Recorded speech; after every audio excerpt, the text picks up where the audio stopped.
ওই যুবকের নাম ধরে ডাকলেন, ওগো আমার জাফর বিন আবু তালিব, তুমি কোথায় আছো গো? জাফর বিন আবু তালিব মধ্যে স্থল থেকে তিনি বেরিয়ে আসতেছেন, আল্লাহর নবীজির কাছে আসলেন, কিন্তু কোনো মন্তব্য করলেন না, দাঁড়িয়ে গেলেন 2 নম্বরে। 3 নম্বরে আল্লাহর নবী ওই যুবকটার নাম ধরে ডাকলেন, যার নাম ধরে ডাকলেন বললেন, ওগো আমার আব্দুল্লাহ বিন রাওয়াহা, ওগো আব্দুল্লাহ বিন রাওয়াহা, তুমি কোথায় আছো? তোমার নবীজির কাছে হাজির হয়ে যাও। পেছন থেকে আব্দুল্লাহ বিন রাওয়াহা রাদিয়াল্লাহু তাআলা আনহু আল্লাহর নবীজির কাছে আসলেন, কোন রকমের মন্তব্য করলেন না, দাঁড়িয়ে গেলেন। আমার নবীজি এই 3 জন সাহাবাকে বলছেন, ওগো আমার সাহাবায়ে কেরামগণ, আমি তোমাদেরকে মুতার প্রান্তে যে জিহাদ ঘোষণা হয়েছে, ওই জিহাদের মধ্যে মুসলমানদের যে যাবে, যে যুবকের দলেরা যাবে, আমি তোমাদেরকে 3 জনকে সেনাপতির দায়িত্ব নিযুক্ত করলাম। একজন ইসলামের পতাকা উত্তোলন করবে, কাফের বেঈমানরা তাকে শহীদ করে দেবে। 2 নম্বরে সে পতাকা উঠাবে, তাকেও শহীদ করে দেবে। 3 নম্বর সাহাবা যখন ইসলামের পতাকাকে উত্তোলন করে, ইসলামের বিজয়কে উত্তোলন করবে। 3 জন সাহাবা বুঝে নিলেন, জিহাদের মাঠে আমরা যাব, শহীদ হয়ে যাব, আর চিরতরের জন্য পৃথিবী ছেড়ে চলে যাব।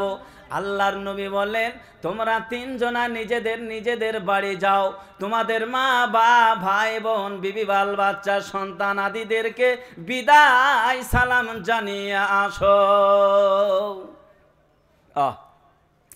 হযরতে যায়েদ রাদিয়াল্লাহু তাআলা আনহুকে আল্লাহর নবী বলেন, ওগো যায়েদ, এই যায়েদকে আল্লাহর নবীজির পালিত পুত্র ছিলেন। হযরতে যায়েদ রাদিয়াল্লাহু তাআলা আনহুকে আল্লাহর নবী বলেন, ও যায়েদ, যাও যাও, তোমার মা আয়েশা রাদিয়াল্লাহু তাআলা আনহার কাছে অনুমতি নিয়ে এসো, বিদায় সালাম জানিয়ে আসো। হযরতে যায়েদ রাদিয়াল্লাহু তাআলা আনহু কেঁদে কেঁদে সেই দিন বলেছিলেন, ওগো নবীজি, আমি আপনার পালিত পুত্র, আমার মা হচ্ছে আয়েশা রাদিয়াল্লাহু তাআলা আনহা, আপনি আমাকে জিহাদের মাঠে, জিহাদের ময়দানের সেনাপতিত্ব দায়িত্ব দিয়েছেন গো নবীজি।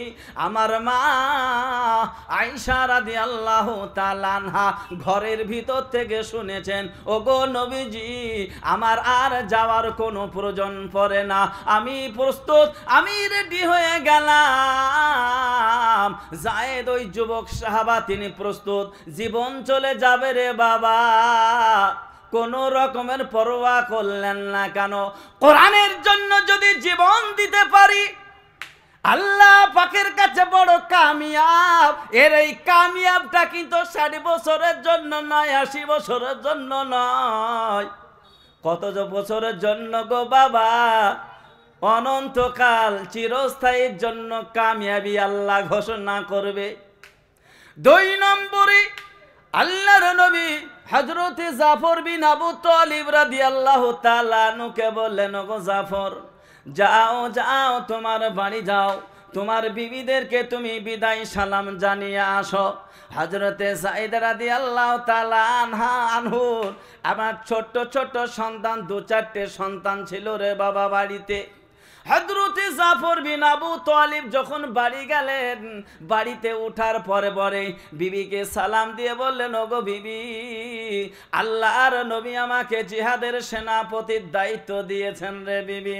আল্লাহর নবী বলেছেন, জাফর গো, যাও যাও, তোমার প্রাণের বিবিকে বিদায় সালাম জানিয়ে আসো। ওগো বিবি, আল্লাহর নবী আমাকে বিদায় সালাম জানাতে বলেছেন, তাই তোমার কাছে বিদায় সালাম জানাতে এসেছো গো বিবি। অনেক দিন ধরে তোমার ঘর সংসার করলাম বিবি গো, এই দেখো টাকা পয়সা থাকলো, এই চাবিকাঠি থাকলো, ওগো আমার প্রাণের বিবি, আমি চললাম, আমার সন্তানদেরকে তুমি দেখো, আমি যে রাস্তায় যাচ্ছি, বড় হলে আমার সন্তানদেরকে এই রাস্তায় তুমি চালিত করো। এই যে এই কথা বলার সঙ্গে সঙ্গে হযরতে জাফর বিন আবু তালিবের স্ত্রী আগুনেতে নেমে আল্লাহর দরবারে দুই হাত উঠিয়ে মাবুদের দরবারে কেঁদে কেঁদে বলেন, ওগো আল্লাহ, ওগো আল্লাহ, আমার স্বামীকে তোমার নবীজি জিহাদের সেনাপতির দায়িত্ব বানিয়েছেন গো আল্লাহ। আল্লাহ, আমি নিষেধ করতে পারি না। ওগো আল্লাহ, তো তোমার কাছে আমার রিকোয়েস্ট, আল্লাহ তোমার কাছে আবেদন করি গো মাওলা, আমার স্বামীকে ওই জিহাদের মাঠ থেকে তুমি গাজী বানিয়ে আমার কোলে ফিরিয়ে দিও। এই দোয়া কেঁদে কেঁদে কেঁদে কেঁদে যখন তার স্ত্রী করতেছে, তার বিবি করতেছে, হযরতে জাফর বিন আবু তালিব রাদিয়াল্লাহু তাআলা আনহু আপনার অস্ত্র দিকে উল্টো দিকে, অস্ত্রর উল্টো দিকে মৃদু আঘাত করে তার বিবিকে বোঝাচ্ছেন, ওরে আমার প্রাণের বিবি,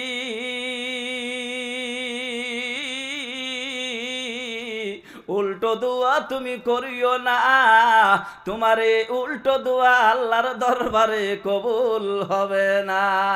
বিবি রে, শুধু আল্লাহর নবী আমাকে সেনাপতি বানান নাই, বিবি শুনে রেখে দাও, আমার আগে একজন সেনাপতি আছে, আমার পরেও একজন সেনাপতি আছে। আমার নবী 3 জনকে সেনাপতির দায়িত্ব দিয়েছে। আমার নবীজি বিদায় সালাম জানাতে এসেছে, বিবি রে, জিহাদের মাঠ থেকে আর কোনোদিন তোমার কাছে ফিরে আসবো না, তাই তোমার কাছে বিদায় সালাম জানিয়ে চলে যাচ্ছি, আসসালামু আলাইকুম।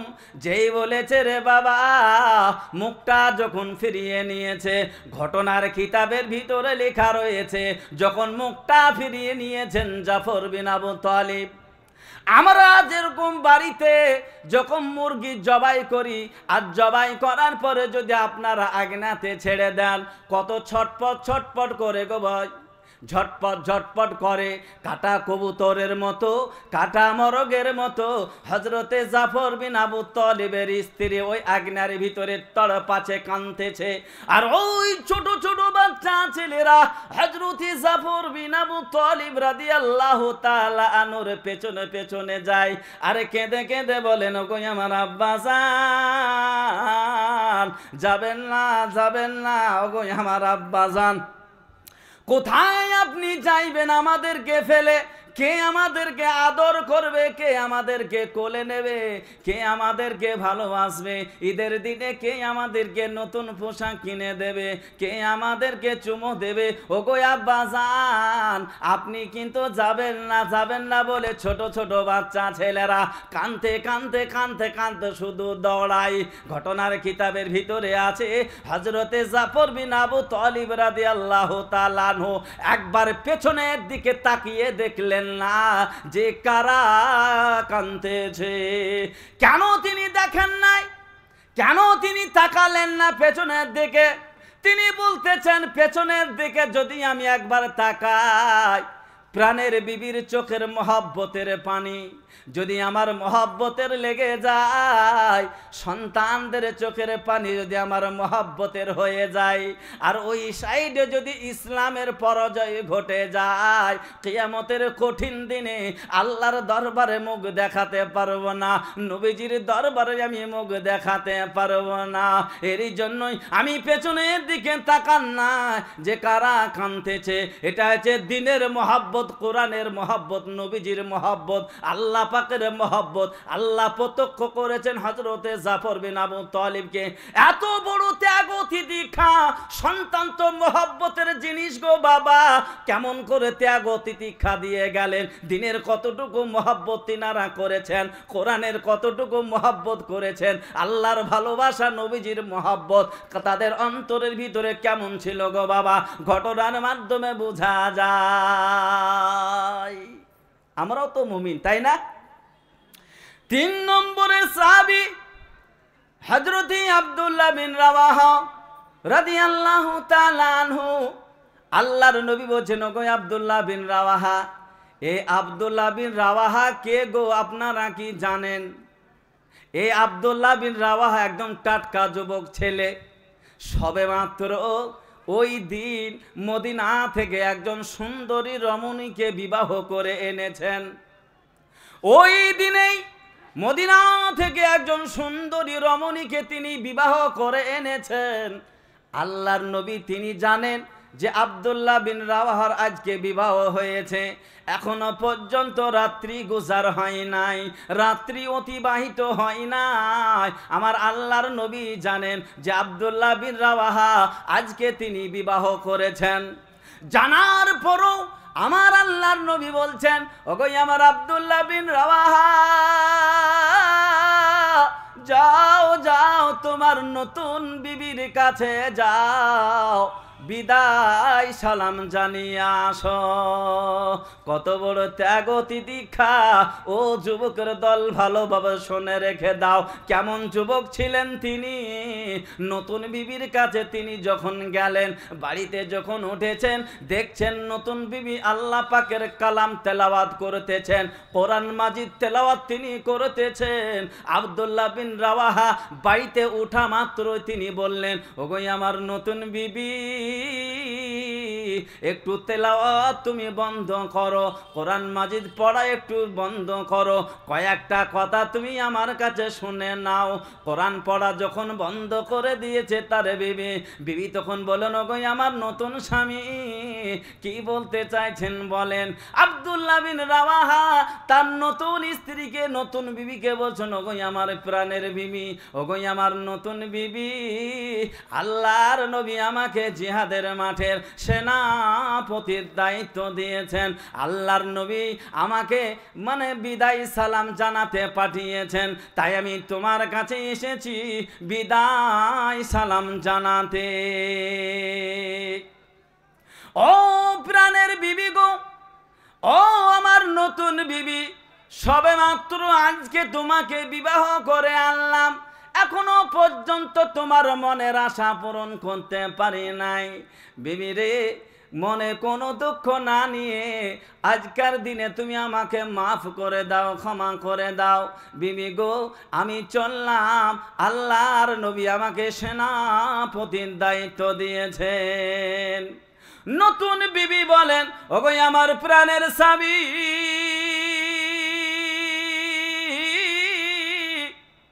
ও আমার নতুন স্বামী গো, সবে মাত্র আপনি আমাকে আজকে বিবাহ করে এনেছেন, আপনি আমার চেহারাটা ভালোভাবে দেখেন নাই, আমিও কিন্তু আপনার চেহারাটা ভালোভাবে দেখি নাই। ওগো আমার স্বামী, আপনাকে অনুরোধ করে বলি, একটি বারের মতো আপনি আমার রুমের ভিতরে আসেন, একটি বারের মতো আমার কামরার ভিতরে আপনি একবার আসুন। হযরতে আব্দুল্লাহ বিন রাওয়াহা, ওই টকবগে যুবক, তার নতুন স্ত্রী এত সুন্দর তার চেহারা, ওই চেহারা দেখে আব্দুল্লাহ বিন রাওয়াহা বলছেন, ওগো আমার প্রাণের বিবি, না না, আমি ঘরের ভিতরে যাব না। ও প্রাণের বিবি গো, আমি যদি তোমার কথা শুনে ওই রুমের ভিতরে চলে যাই, আর তোমার যদি প্রেমের আলিঙ্গনে যদি জড়িয়ে যায়, তোমার মহব্বতের চাদরে যদি আমি জড়িয়ে দেই, আর ওই ধারে কোরআনের যদি আপনার পরাজয় ঘটে যায়, বিবি রে, আল্লাহর নবীজিকে আমি মুখ দেখাতে পারবো না, আল্লাহ পাকের কাছে বড় কিয়ামতের কঠিন দিনে জবাব দিতে পারবো না। তার স্ত্রী কেঁদে কেঁদে বলেন, ওগো প্রাণের স্বামী, কসম খোদার করে বলি, আপনাকে আমার মহব্বতের চাদরে আটকাবো না, প্রেমের আলিঙ্গনে জড়াবো না। ওগো আমার স্বামী, আপনার চেহারাটা আমি ভালোভাবে চিনে রেখে দিই, আপনি আমার চেহারাটা ভালোভাবে চিনে রেখে দেন। কিয়ামতের কঠিন দিনে অসংখ্য মানুষ যখন কিয়ামতের দিনে উঠবে, প্রতিটি মানুষকে আমার আল্লাহ রাব্বুল আলামিন যখন কাঠগড়ায় দাঁড় করিয়ে দিয়ে প্রতিটি মানুষকে তিল তিল করে যখন হিসাব নিতে শুরু করবে, ওগো স্বামী, আমার যখন সিরিয়াল চলে আসবে, আমার যখন নম্বর এসে যাবে, আমার আল্লাহ যখন আমাকে জিজ্ঞাসা করবেন, বান্দিরে আমার দিনের জন্য তুমি কতটুকু মহব্বত করেছো, কতটুকু মেহনত করেছো, ওই দিন আমি আল্লাহ পাকের কাছে গিয়ে বলবো, আল্লাহ গো আমি কতটুকু মহব্বত করেছি দিনের জন্য আপনি কি জানেন না? ওগো আল্লাহ, আমার প্রথম রাত্রের স্বামীকে আমি তোমার কোরআনের জন্য উৎসর্গ করে দিয়েছি। আমার স্বামী তোমার কোরআনের জন্য ওগো আল্লাহ তোমার নবীজির ডাকে সাড়া দিয়ে আমার স্বামী শহীদ হয়ে গেছে। আমার স্বামীর নাম হচ্ছে আব্দুল্লাহ বিন রাওয়াহা। আমি আব্দুল্লাহ বিন রাওয়াহার স্ত্রী। হযরত আব্দুল্লাহ বিন রাওয়াহা রাদিয়াল্লাহু তাআলা আনহু বলেন, ওগো আমার প্রাণের বিবি, তোমার মনের ভিতরে যদি এই রকম ইরাদা হয়ে থাকে, ঘরে যাওয়ার প্রয়োজন পড়ে না। আমি যে রাস্তায় যাচ্ছি, আমার আল্লাহ রাব্বুল আলামিনের রাস্তায় যাচ্ছি, কোরআনের জন্য আমি যাচ্ছি। আল্লাহ কিয়ামতের কঠিন দিনে আমার আল্লাহ পাক তোমার এবং আমার জান্নাতের ভিতরে মোলাকাত করিয়ে দেবেন। জোরে বলুন না সুবহানাল্লাহ। একে অপরের কত দিনের ব্যাপারে সচেতনার সঙ্গে তিনারা কাজ করেছেন, আর ত্যাগ ও তিতিক্ষা তিনারা দিয়েছেন। ওগো আল্লাহর প্রিয় বান্দাগণ, আজকে আমরা মুসলমান মুমিন, মারতে দাম তাক যদি দিনের মহব্বত, দিনের ভালোবাসা যদি আমাদের কাছে যদি থাকে ইনশাআল্লাহ, তাহলে অন্ধকার কবরের ভিতরে আমরা কামিয়াব। তাই কিনা বলেন? হ্যাঁ, আসরের মাঠে আমরা কামিয়াব। কামিয়াব তো তারাই যারা আল্লাহ পাকের প্রদত্ত ধর্মকে মেনে নিতে পারে। দুনিয়ার সবচাইতে নামি এবং দামি সেটা আল্লাহ পাকের কাছে কি বলুন তো দেখি? দিন। তাই কিনা বলেন? দিন।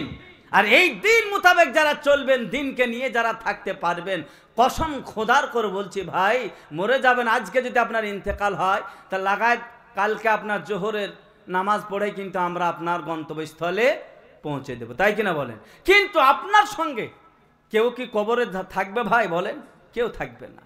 আপনি চলে গেলেন, তাহলে এখনই যদি আমার ইন্তেকাল হয়ে যায়, আগামী কালকে আমাকে কবরে চলে যেতে হবে, আমার গন্তব্যস্থলে চলে যেতে হবে। এখন আপনি মহান আল্লাহ পাকের প্রদত্ত ধর্ম দিন কতটুকু আপনি মানলেন, কি করলেন, যাই মেনেছেন, যেভাবে করেছেন, সেই অনুযায়ী আপনি কিন্তু ফল পাবেন। জি, এর জন্য আমরা সেই জাতির জাতি। এর জন্য বলি ইনশাআল্লাহ মারতে দাম তাক, যতদিন বেঁচে থাকবো দিন ইসলাম মোতাবেক আমরা কাজ করবো তো ইনশাআল্লাহ। জোরে বলেন ইনশাআল্লাহ। যদি কোরআনের জন্য জীবন লাগে দিতে আমরা রাজি আছি ইনশাআল্লাহ। আছি? জোরে বলেন। এই তামান্না আমাদের আছে। আল্লাহ পাক প্রত্যক্ষ করছেন। অন্তরের মালিক কে? জোরে বলেন। অন্তরের মালিক হচ্ছে আমার আল্লাহ।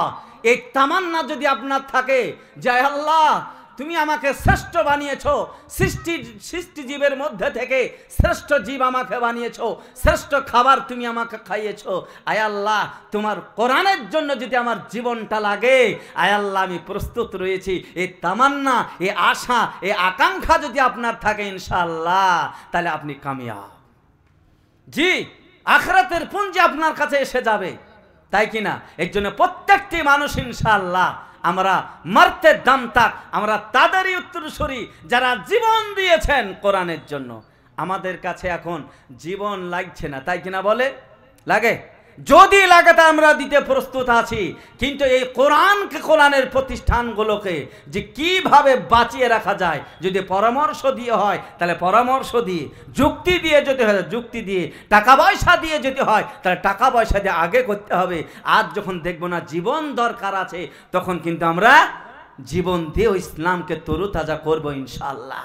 এর জন্য সাহাবায়ে কেরামগণ যেভাবে তিনারা ঝাঁপিয়ে পড়েছিলেন অন্ধকার রাত্রে, দিনের দিবালয়ে তিনারা ঝাঁপিয়ে পড়েছিলেন, আমরাও কিন্তু সেই জাতির জাতি। এর জন্য বলি ইনশাআল্লাহ কোরআনের জন্য যদি ডাক আসে আমরা সাড়া দেব ইনশাআল্লাহ। জোর হাত উঠিয়ে দেখান তো কারা কারা সাড়া দেবেন কোরআন বাঁচাবার জন্য? আল্লাহু আকবার, আল্লাহু আকবার, মাশাআল্লাহ। আমরা কোরআনের জন্য জীবন দিতে পারি। আমি বলবো এখন জীবন লাগবে না বাপ। কি লাগবে এখন? জোরে বলেন। আমরা মুসলমান মারতে দাম থাক, পৃথিবীতে যতদিন আছি থাকবো ইনশাআল্লাহ কোরআন নিয়ে আছি আর কোরআন নিয়ে থাকবো। জোরে বলুন ইনশাআল্লাহ। আমরা আল্লাহ পাককে ভয় করি, পৃথিবীর কাউকে আমরা ভয় করি না, একমাত্র আল্লাহ ছাড়া। জোরে বলুন জি।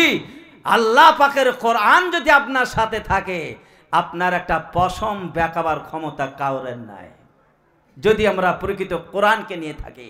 এর জন্য এই মাহফিল থেকে আমি দেখতে চাইছি, সর্বপ্রথমে ভাই মাত্র 10,000 টাকার দাতে 1 নম্বরে কারা ভালোবাসেন কোরআনকে, আল্লাহ তাকে ভালোবাসবে, দুনিয়া এবং আখিরাত কামিয়াব। একজনকে মাত্র বলি ভাই, 10,000 টাকার দাতা ইনশাআল্লাহ আমি নারায়ে তাকবীর দেব, দেখবো যে ভাই কে ভালোবাসেন কোরআনকে, আল্লাহ আপনাকে ভালোবাসবে। জোরে সোরে বলে নারায়ে তাকবীর, আল্লাহু আকবার, আল্লাহু আকবার। বলি মাত্র 10,000 টাকার দাতা কোন আল্লাহর বান্দা আছেন ইনশাআল্লাহ, আল্লাহ আপনার রুজি রোজগারে, ক্ষেত খামারে, ব্যবসা বাণিজ্যে চতুর্থের উন্নতি আল্লাহ পাক আপনাকে দান করবেন ইনশাআল্লাহ। এর জন্য বলি কোন আল্লাহর বান্দা আছেন, খাস করে ওয়ালাইকুম আসসালাম, আল্লাহ পাক আপনাকে কবুল করবেন ইনশাআল্লাহ। আপনি যেরকম কোরআনকে ভালোবাসবেন, আল্লাহ আপনাকে ভালোবাসবেন। কি নাম ভাই?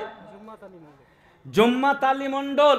জোরে সোরে বলেন নারায়ে তাকবীর, আরো জোরে সোরে বলেন নারায়ে তাকবীর। এই দেখেন জুম্মাত আলী মন্ডল, আমি 10,000 চেয়েছিলাম, 15,000 এনেছে, 15,000 নগদ। তিনি জামাত আলী মন্ডল ভাই নগদ 15,000 টাকার দাতা। আল্লাহর কোরআনের ওপরে কতই না মহব্বত। আল্লাহ তুমি প্রত্যক্ষ করেছো, আল্লাহ আমার ভাইয়ের দাড়িগুলো পেকে গেছে। তোমার নবীজি বলেছেন যাদের দাড়ি পেকে যায় আল্লাহ পাকের কাছে তারা টুকরে টুকরে কাঁদে, গুনার জন্য কাঁদে, দান খায়রাত করে। আল্লাহ পাক বলছে ওই যারা দাড়ি পাকা লোক তারা যদি দোয়া করে, তো নবীজি বলছেন আমার আল্লাহ পাক তার দোয়াটাকে ফেরত দিতে লজ্জা করেন। জোরে বলুন সুবহানাল্লাহ।